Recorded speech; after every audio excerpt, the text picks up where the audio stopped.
On to problem 5 from paper 2, and again we have a calculus problem. I think we had a calculus problem for paper 5, or problem 5 in paper 2 in the last exam also. So we've got a function, and the first thing I would do, just so that I could use the power rule, is I would rewrite f of x as equal to 3x plus 12 times x to the negative 2.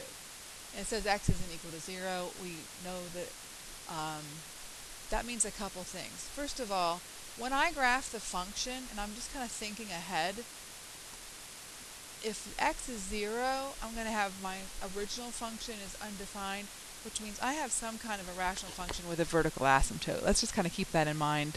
We're going to talk about that in a minute. Differentiate f of x with respect to x. So I multiply 3 times 1, because the exponent on that x is just 1, and then I subtract, and that gives me 3 times x to the 0, but x to the 0 is 1. So you know that if you just have an x, then when you take the first derivative, you end up with the constant. So 3 plus, I'm going to multiply negative 2 times 12, that's negative 24, and then negative 2 minus 1 is negative 3. So you can leave your answer like that, or you can write it in the same form that they had the original problem. F prime of x is equal to 3 minus 24 over x cubed. You would get credit for either one of those. And then it says calculate f prime of x when x is 1. So f prime evaluated at 1 is 3 minus 24 over 1 cubed, which is 1. So we've got 3 minus 24, which is negative 21. So f prime of 1 is negative 21.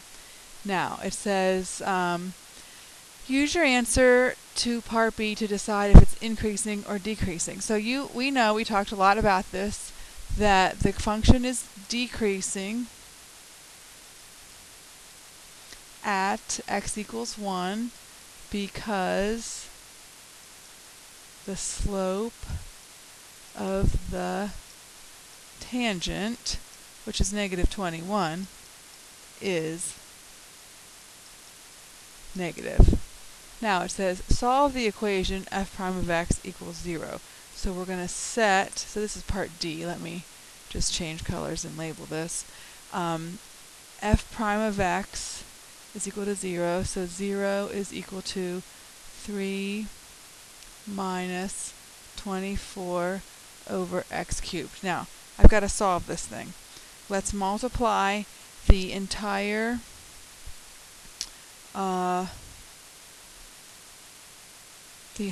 thing by x cubed.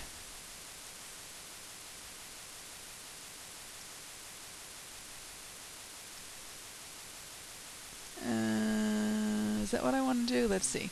X cubed times 0 is 0 equals 3x cubed minus 24. Sure, that'll work.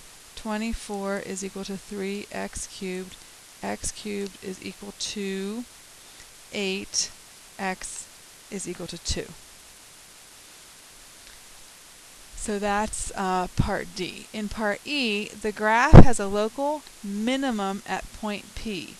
Let T, so that's a line, T, be the tangent to the graph of f at P. We're going to write down the coordinates of P. So we've got our original function, and we know that when the slope is equal to 0 at the where the tangent is 0. So we set that equal to 0. The coordinates of P have to be at 2, and then to find the y value, remember we plug back into the original equation.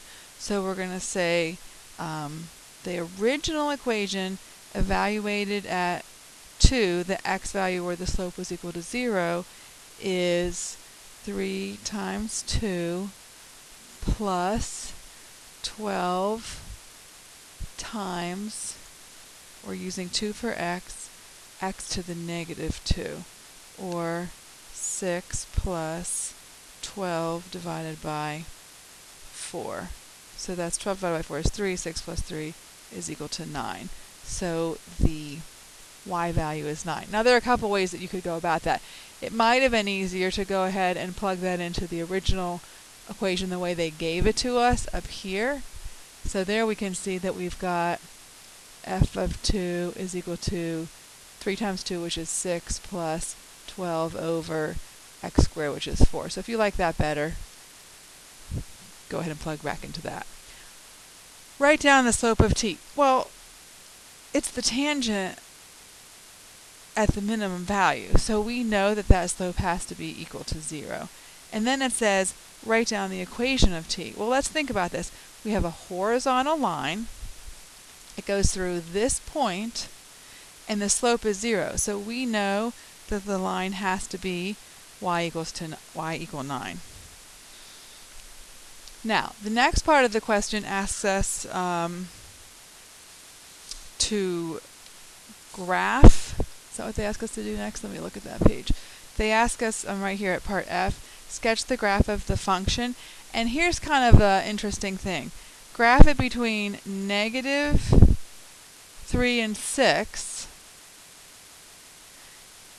The x values between negative 3 and 6. So here, this goes over to negative 3 and positive 6.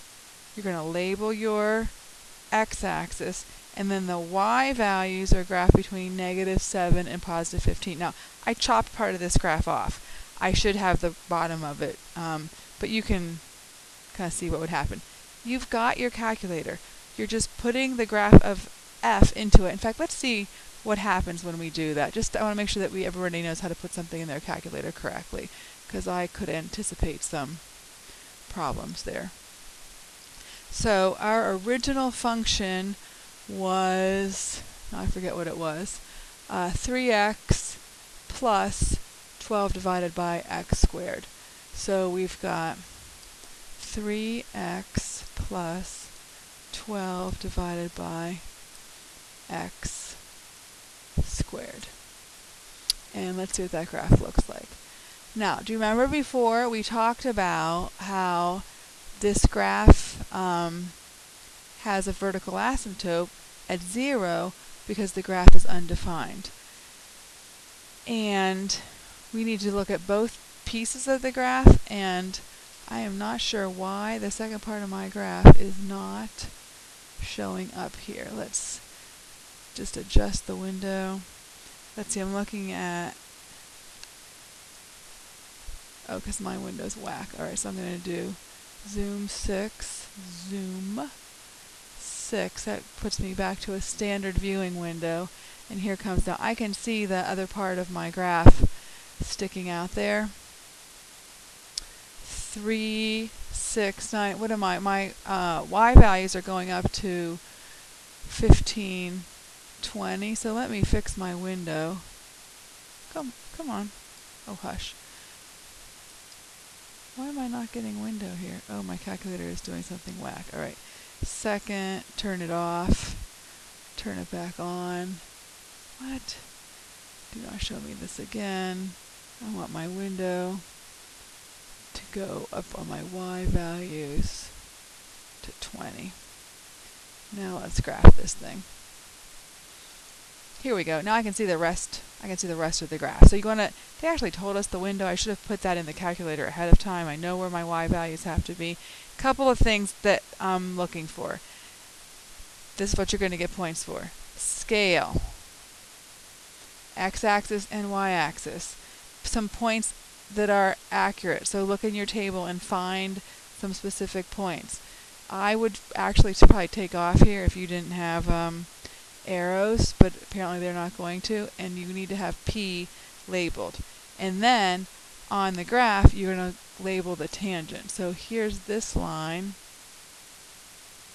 and that goes on and on forever, and that's labeled for T. It says T intersects the graph at a second point. That's right here. Write down the point of intersection. If your graph is accurate, you can find exactly what it is. If your graph isn't accurate, then what you're going to do is you're going to go back into y equals, and put in a second line. Remember that line was y equals 9. We're going to graph that right across, and then we're going to use the intersect button. Find the intersection, option 5. And let's see, where is my little blinky thing? There it is. So I'm going to say enter. It's going to jump up to the line, enter. Remember, it finds the one that it's closest to. So the x coordinate is x is equal to -1. And that's the end of paper 2.